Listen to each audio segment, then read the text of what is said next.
Hey, this is WhyBeAre with BeamNG.drive, and today we're going to be taking a look at a map called BrokenRoad. And this map looks hot. By that I mean if you look at the ground, it really looks like you see those heat waves when you have the different air densities because it's so hot. But actually that's just really shallow water. But from 90% of the angles, it's just going to look like it's really hot, which I thought was kind of funny. Now for the vehicle here, we need something with a lot of ground clearance and a strong suspension because we're going to be flying through the air a bit. So I'm going to go with an off-road version of the Roamer. How about just to get a fancy look on it, we'll go with the Baja one. That one should be pretty capable. And then we're just going to start going. Now off to your right, you'll see a dirt road. We'll be coming back to that in a minute. Right now, I want to stick to the paved road because that's where the jump is. And just for driving this car a few feet, I'm not sure if it'll make this. We need to go like 80 miles per hour at the jump. And that's 81. That's like the bare minimum was 80. Somehow, though, it pulled it off. We got a little bit of radiator damage. I'm not worried about that because I don't think the car will live long enough to have an issue from overheating because we have another jump coming up and I don't think it'll make this one. We're going to try to get it on the ground as much as possible so we can put power down and then hit that jump. Ooh! It made that one better than the last one. How funny. In my earlier testing, I always had the first jump as the easy one, second one was a hard one. Especially coming in with a partially damaged vehicle. But, Baja boy, it don't care. It'll just cruise right through it. 3 wheels, it'll still cruise through it. The nice thing about this thing is it has so much suspension travel that front wheel is still able to always stay on the ground, it seems like, even if it's all busted up. Although the left wheel actually fixed itself. I mean, it's still broken, but it fixed itself enough to get to the finish line, basically, and I consider that a huge success. The Baja did great. Now, let's go and try out the other path. For that one, we'll get a little less serious of an off-road vehicle. How about we could do the pre-runner version of the Hirochi Sunburst, which is basically a truck suspension on a sedan body. Now, this thing is super bouncy on the paved roads, yet when you get on the dirt roads, it works really well. You would think, oh, it's really bouncy on the smooth roads, it's going to be even bouncier on the rough roads, but somehow it's smooth on the rough roads, yet bouncy on the smooth ones. Crazy, right? Anyways, right now we're heading to what I like to call the illegal dumping grounds. And I call it that because there is trash everywhere. All kinds of trash, too. Like, you got trash cans, and I mean a full trash can. That is a fully functional trash can. You could steal that and sell it for a couple bucks, probably. Why would you throw that away? But then you got bags of trash. You got bags of who knows what. It could be dirt. It could be manure. It could be more trash just in a fancy bag because you had the bag left over. It could be filled with BeamNG.drive because that's what it was originally filled with, it sounds like. Who knows? Got bottles. And there are some white trash bags over here, too. So you got black trash bags, white trash bags. Got a cardboard box over here that's floating in the air. It's like the super spooky cardboard box. Just whoa. It's literally just a pile of trash. Like, all the way down is just more trash. This place must absolutely stink. It must really just smell like a dump because it is a dump. That is terrible how much there is here. Now I want to go back up this bridge just for a second because I want to point out that you can see the bridge we were on just a minute ago, actually, from over here. You could probably also stop from over there, but it's easier to see it from over here. Let's go and stop. Okay, so if you look over there, you can see the bridge where we did the jump. Just barely can make out where the actual jump is. You notice there is a gap, though, between the bridge and the land. But actually seeing the jump is really difficult, but you can see the bridge easy. So go ahead and go back across this bridge, and we're crossing the same body of water here and the jump. I'm not exactly sure if this is the way the bridge is supposed to be or if it's supposed to be a bridge that kind of fell apart. I really don't know. Like, if they built the bridge like this, that's like me playing any sort of bridge building game. Those are the kind of nonsense bridges I come up with. If the bridge is falling apart, that makes a little bit more sense. But man, both the bridges are falling apart. That is bad news. So over here, though, here is where you would normally land after doing the jump. As you see, you have no hope of making it in the opposite direction. And you could also drive over here. I'm not exactly sure why you would, but you could.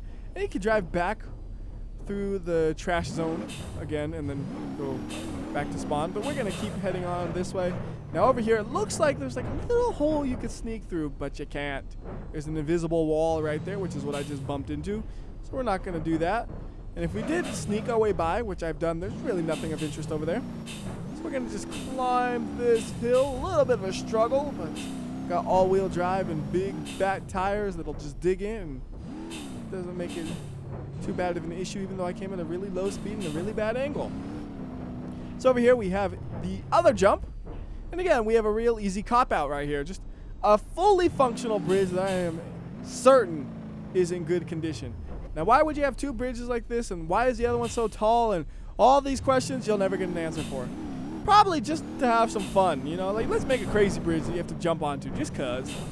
Now right here, this dirt will eventually meet up with the other dirt road, and that point is right there. They meet up, and now we're on the same dirt road, and before you know it, we'll be at the checkered flag, which it is technically checkered, but it's not technically a flag. So there we go. Engine is starved of oil. How? Crazy car. And right here is just the area we started in. We could drive around it a little bit if we wanted to. Crash into things like a dummy. That was actually not intentional. I have no idea how I just messed up my angles that bad to think I would clear that. But I did. Can we clear this? Come on! Nah. Maybe if I remove the intercooler and the front bumper part, it could clear it like that. Or we could just bash it up until it bends in, and then we could hit it with the tires. That's my goal right here. Yeah! Engine starved of oil again. I don't care. I made my jump. I think I lost my skid plate, though. Hey, that's what it's there for. It protected me while I was doing dumb things. And you could just see the intercooler and radiator are busted up. Those things are probably not going to be working very well for long, but somehow the engine temperature is still pretty good. I can't truly explain that. Okay, now the oil's overheating, but the engine temperature is still good. I'm bouncing so hard, I don't think I'm going to make the jump. We're going to try it anyways. Oh, the engine's ticking. No way up. That's a dead car. We're going to try it anyways. There's literally no chance with the condition this car is in, but we're going to try it anyways. Can we at least get over the jump? Come on. All right. That's how you get rid of your broken cars. The engine broke, just throw it in the water. You can buy a new one later. Doesn't even look that damaged. Like, all the damage is right where the important bits are. I guess that's really what happened. And I think it'd be fun to do the jump a few more times. So to do that, we'll use a ETK K-Series, and we'll get a pretty basic version of the car, like the KC6. And for the color, how about yellow? Sounds like a good color. Now this car, even though it's just a 6-cylinder version of the car and it sounds pretty basic, it's still a fast car at its base, so I don't think it'll have too many issues getting up to speed here. Actually, maybe it will. I needed to go 80, I said before. This car might fly a little bit better. Wow, it made it. I saw 72 on the speedometer. I'm like, nuh-uh, nuh-uh. And it made it, and it was actually really, really smooth. I'm surprised we even got radiator damage for how smooth that looked. I mean, it's just a matter of hitting it right at the wrong angle to damage the radiator on something like that, but still very, very smooth looking. Now for the next jump, I don't see it happening. We're going to try it, but I don't know about that. Nope. No way. I mean, I was pretty sure that was going to be the outcome, but I had to make sure. And we'll try to take a look at the car, even though it's underwater. It's a little bit hard to do that. Engine is starved of oil. How does it become starved of oil when it's already hydro-locked? I mean, shouldn't the fact that it's hydro-locked be more concerning? I don't know. Oh, look at the tire over there just floating along. Like, I like how the tires actually float in the game. Like, that's one of those things where it's just funny watching them when they're in the water all alone. Just like it's still rotating somehow. Just like, I'm fine. I don't need the rest of the car. I can float. So let's swap this out for a car that'll hopefully be able to clear both of the jumps. So for that, we're going to want a really durable suspension like the 8 Series. And then we're going to want one that's fast like the H15 Vanster Yeti. This thing has a supercharged V8 and 4-wheel drive. And that should be all I need to do this. We just need one clean landing on that first jump, and then I'm probably basically set for the next jump. Now this thing's as aerodynamic as a brick, so we're going to definitely want to be going pretty fast through there. 80 miles per hour, that's good. All right. Whoa, don't flip on me here. Oh, I did that real luckily. Like, I'm just kind of letting the car roll and hoping nothing caused it to roll onto its side. Just a little bit of steering input and a lot of hope and dreams. That's all I needed, though. Okay, so now we're going to just floor it, and I don't think I'll have much issue there. Not at all. The Vanster Yeti has won. And actually, if we wanted to, we could get all the way to where these two roads merge together, and then we could go back in the opposite direction. So you can see it being run in the opposite way. Now you can't do this one in the opposite direction because of the way the jumps are set up. I mean, I guess you could do the jump we just did in the opposite direction, but not the first one. It would be impossible. So we'll just kind of cruise along with my Vanster. I'm watching that bumper. I'm just waiting for it to just catch in the dirt and fall off, but I just have just enough ground clearance where it's going to always seem to be above the dirt, it seems like, which is kind of funny. And I'm just waiting on it, but it's never going to happen. We're real slow. Hey, what's that? There's something red. Hold up. Oh, it's just signage. I thought it might be like another trash can or something for a second. It's just a sign. Now we'll go see the trash cans.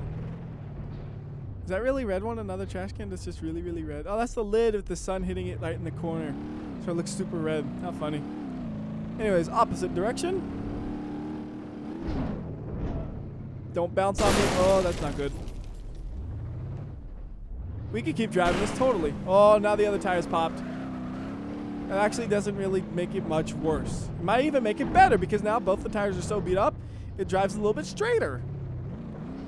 But it doesn't really steer at all. Like, just a tiny bit of steering. If you like crank it all the way to the side, it'll inch over in that direction. That's all I need though. So I can use the e-brake to my advantage.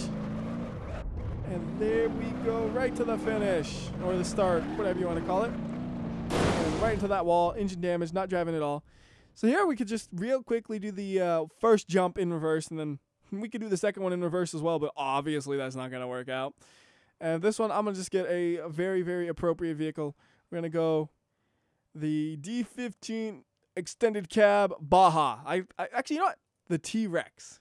That should be a fun one to use. The D15 Extended Cab T-Rex.